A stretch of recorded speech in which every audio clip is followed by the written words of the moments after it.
ಚಿಂತಾಮಣಿ ತಾಲೂಕಿನ ಚೇಳೂರು ರಸ್ತೆಯ ಚಿಂತಮಕಲಹಳ್ಳಿ ಗ್ರಾಮದ ಸಮೀಪ ಶನಿವಾರ ರಾತ್ರಿ ಸಂಭವಿಸಿದ ಭೀಕರ ರಸ್ತೆ ಅಪಘಾತದಲ್ಲಿ ಬೈಕ್ ಸವಾರ ಸ್ಥಳದಲ್ಲೇ ಮೃತಪಟ್ಟಿರುವ ಘಟನೆ ನಡೆದಿದೆ. ಮೃತರನ್ನು ಏನಿಗದಲೆ ಗ್ರಾಮದ 36 ವರ್ಷದ ಮಂಜುನಾಥ್ ಎಂದು ಗುರುತಿಸಲಾಗಿದೆ. ಮೃತರು ಪತ್ನಿ ಮತ್ತು 2 ಮಕ್ಕಳನ್ನು ಅಗಲಿದ್ದಾರೆ. ಮೃತ ಮಂಜುನಾಥ್ ಚಿಂತಾಮಣಿ ನಗರದ ವಿಕ್ರಮ್ ಕಾಲೇಜಿನಲ್ಲಿ ಉಪನ್ಯಾಸಕರಾಗಿ ಸೇವೆ ಸಲ್ಲಿಸುತ್ತಿದ್ದರು.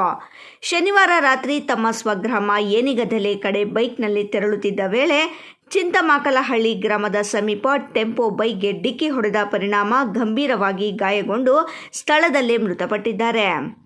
ಘಟನೆ ಕುರಿತು ಮಾಹಿತಿ ತಿಳಿದ ಕೂಡಲೇ ಕೆಂಚರ್ಲಹಳ್ಳಿ ಪೊಲೀಸರು ಸ್ಥಳಕ್ಕೆ ಭೇಟಿ ನೀಡಿ ಪರಿಶೀಲನೆ ನಡೆಸಿದರು.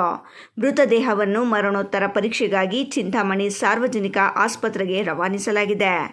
ಟೊಮೆಟೊ ಸಾಗಾಣಿಕೆ ಮಾಡುವ ಟೆಂಪೋ ಚಾಲಕ ಅಪಘಾತ ನಡೆಸಿದ್ದು, ಅಪಘಾತವಾದ ಕೂಡಲೇ ಚಾಲಕ ಭಯಬಿದ್ದು ಅಲ್ಲಿಂದ ವಾಹನ ಸಮೇತ ಪರಾರಿಯಾಗಿದ್ದಾನೆ.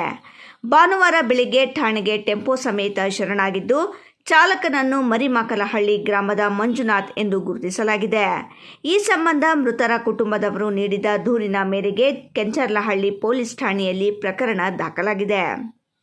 ಇಮ್ರಾನ್ ಖಾನ್, ರಾಯಲ್ಸ್ ಕನ್ನಡ, ಚಿಂತಾಮಣಿ.